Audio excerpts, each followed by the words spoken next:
Tensions between South Africa and the US are still mounting. Last week, Trump imposed sanctions on South Africa, suspending aid as a result of the new land reform law signed into law. According to President Trump, South Africa is taking and confiscating land from South Africa's white minority. In response, the authorities in South Africa have rejected Trump's claim and denounced his allegations. Now, in an interesting twist, the European Union and the ambassador of China have declared their support for South Africa. Meanwhile, President Ramaphosa has decided to take a diplomatic approach to clear the tensions. The question is, why is the EU supporting South Africa, and is President Ramaphosa giving in to Trump? Let's find out. The newly signed Expropriation Act was signed in January 2025 by President Ramaphosa to address land inequalities that have persisted for over 3 decades since the end of white minority rule. According to data from 2022, farmland in South Africa is still owned by white people 3 decades after the end of apartheid. White farmers own 3/4 of South Africa's privately held land, while white people make up just 7% of the population of 63 million. Afrikaners make up a small proportion of that group, with no exact data on their number. They are descendants of European colonial settlers who arrived from the 17th century, mostly from Holland and France. Other white people have come to South Africa since and taken more land. The Expropriation Act is designed to enable the state to reclaim land in the public interest, with the agreement of current private landowners, in an effort to rectify long-standing disparities in land ownership. However, President Trump, under the advice of Elon Musk, has criticized the law, falsely claiming that the South African government has confiscated land from the Afrikaners. As a result, Trump issued an executive order on the 7th of February, suspending financial aid to South Africa as a form of punishment. Outlining the reasons for its decision, a statement from the White House explained that it sees the reform as an attack on Afrikaners. The Republic of South Africa recently enacted Expropriation Act 13 of 2024 to enable the government of South Africa to seize ethnic minority Afrikaners' agricultural property without compensation, the statement reads. Trump further added that the U.S. would show support to white South Africans who are, he says, disadvantaged by this land reform. The statement adds that the United States will withhold aid and support from South Africa for as long as it engages in what it claims are unjust and immoral actions that negatively impact the U.S. It also states that the U.S. will support the resettlement of Afrikaner refugees fleeing government-backed racial discrimination, including the confiscation of property based on race. Now, in addition to this, the U.S. Secretary of State Marco Rubio stated last week that the U.S. will not attend the G20 summit. The summit will be held this month in Johannesburg, South Africa. According to Rubio, South Africa's land reform as well as other policies are concerning. He also said, "My job is to advance America's national interests, not waste taxpayer money or coddle anti-Americanism." Before we proceed, here is a reminder to like this video, drop a comment, and subscribe to our channel so that you can get more videos like this. However, in an interesting turn, representatives of the European Union in South Africa recently issued a message of solidarity to South Africa. On Tuesday, the ambassadors of France, Germany, and Italy and the EU's deputy ambassador posted a 1-minute video clip on X, in which they stressed that they shared South Africa's commitment to constitutionalism and multilateralism. They emphasized their commitment to South Africa's sovereignty and territorial integrity, as well as their support for the country's efforts to promote social justice and equality. The European Council President Antonio Costa stated via an X post that he informed South African President Cyril Ramaphosa of the EU's readiness to strengthen ties with South Africa, recognizing the country as a reliable partner. He said, "I highlighted the EU's commitment to deepen ties with South Africa as a reliable and predictable partner. I expressed the EU's full support to South Africa's leadership of the G20 and its ambition to strengthen multilateral cooperation and the pact for the future to address the most pressing global issues."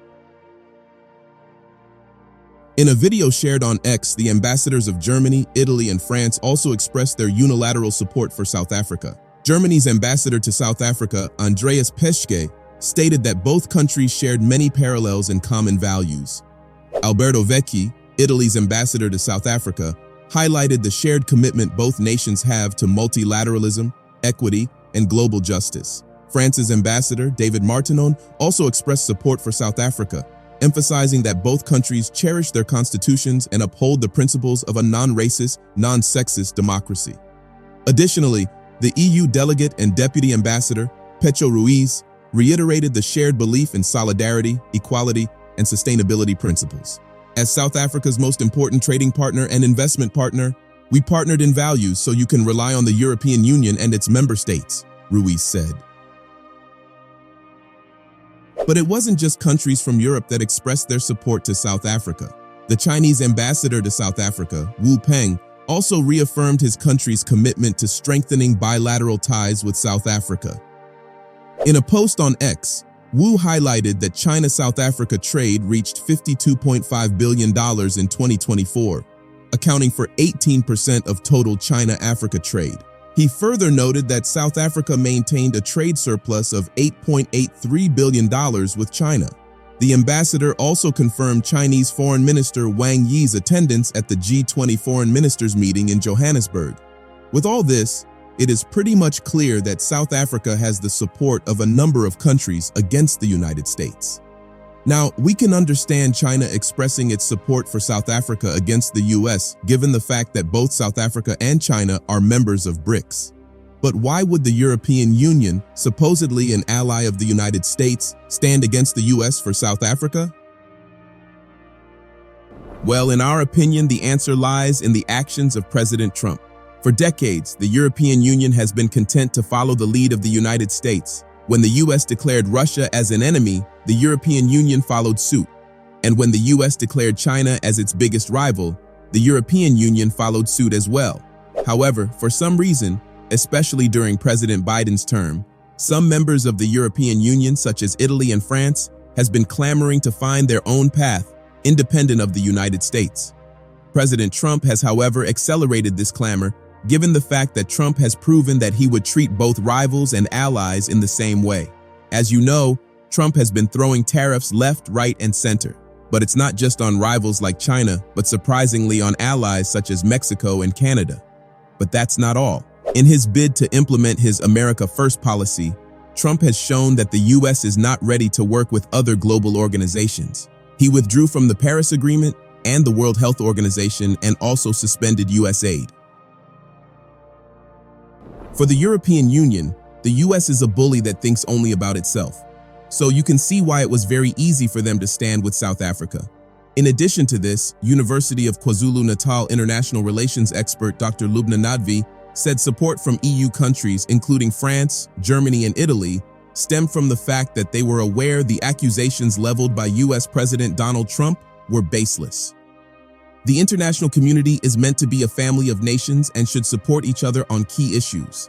This is why the support from EU ambassadors and other countries is essential for South Africa, as it bolsters South Africa's position on various matters, she said.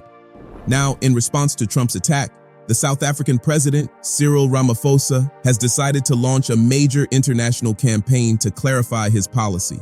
The work that we do and what we stand for does need to be explained, especially to our trading partners, President Cyril Ramaphosa said. By this, the president meant to send delegations to several capitals, including Washington, to set the record straight on the expropriation law. But some analysts believe that this is an attempt by the South African president to use diplomacy to avoid further fallout. This is in contrast to President Cyril's speech when he said that South Africa will not be bullied. So the question is President Cyril afraid of deteriorating ties with the US? Or is he simply trying to avoid further tensions? Well, if the president was afraid of deteriorating ties with the US, he would have scrapped the Expropriation Act. Not only is the Expropriation Act still in place, but the South African Foreign Minister, Ronald Lamola, has made it clear that there was no chance that South Africa would withdraw its case against Israel at the ICJ. Speaking to the Financial Times, Lamola said, "Standing by our principles sometimes has consequences, but we remain firm that this is important for the world and the rule of law." Now, this brings us to a very important point. What is the real reason Trump is targeting South Africa? Is it simply because of the Expropriation Act, or is there a deeper reason? While President Trump might have been instigated against South Africa by Elon Musk, a fact sheet released last week Friday revealed a deeper reason. According to the fact sheet, the White House linked the presidential decree to South Africa's stance on the conflict in Gaza and its decision to accuse Israel of genocide in the enclave in a landmark case before the International Court of Justice. This is quite interesting because before Trump entered the presidential seat, U.S. politicians had been calling for him to punish South Africa. According to the report, some key Republican politicians called on Trump to kick South Africa out of a lucrative trade agreement between the U.S. and African countries known as the African Growth and Opportunity Act, AGOA. These politicians want Trump to kick out South Africa from AGOA unless it changes its position on Russia, China, Iran, and Israel. Speaking on the issue, Republican Senator Jim Risch, a high-ranking member of the Senate Foreign Relations Committee, has openly said that South Africa's differing positions have an impact on U.S. national security. Another Senator, Tim Scott, has slammed South Africa for harboring Russian ships and expanding with Iran. So basically, the U.S. wants South Africa to choose the same allies and enemies it has. But how is this democracy, justice, and freedom that the U.S. is supposed to be a champion of? How can a country dictate who or what another country should ally with? Well, it seems that the U.S. definition of democracy, freedom, and justice is anything that is not in its interest. But this is not even the biggest crime committed by South Africa against the U.S., according to U.S. politicians. The biggest crime is the fact that South Africa dared to take Israel, a staunch U.S. ally, to the international courts, accusing Israel of genocide. This right here is the major reason why the U.S. wants to remove South Africa from the AGOA. The interesting thing is that U.S. politicians have been clamoring for this since Biden's administration. The fact is that if the court finds Israel guilty, the United States will also be found guilty of complicity, since all the destruction Israel has caused in its war against Palestine was made possible by U.S. weapons. The white phosphorus used to burn Palestinian corpses, the 2,000-pound dumb bombs dropped on populated areas, and the 155 artillery shells, which are indiscriminate in nature, are all U.S. products and were delivered to Israel by the U.S. While South Africa was busy celebrating its victory, U.S. politicians decided to retaliate by introducing a bill that could create problems for South Africa in various areas of economy, aid, and geopolitics. The bill was introduced by Representatives John James and Jared Moskowitz, who belong to the Republican and Democratic parties respectively. This is very interesting because Republicans and Democrats are polar opposites of each other. They rarely work together. So both sides agreeing means that the United States is truly united in its efforts to combat South Africa. The bill calls for a full review of the bilateral relationship between the United States and South Africa. It states that not later than 30 days after the date of enactment of this act, U.S. President Joe Biden, in consultation with the Secretary of State and the Secretary of Defense, shall certify to the appropriate congressional committees and release publicly an unclassified determination explicitly stating whether South Africa has engaged in activities that undermine United States national security or foreign policy interests. The bill further accused South Africa of collaborating with Russia, China, and Iran, and that South Africa was acting inconsistent with its publicly stated policy of non-alignment in international affairs by continuously siding with Hamas, a U.S.-designated foreign terrorist organization. The proposed bill accused South Africa of supporting Hamas since 1994 and of taking a hardline stance of consistently accusing Israel of practicing apartheid.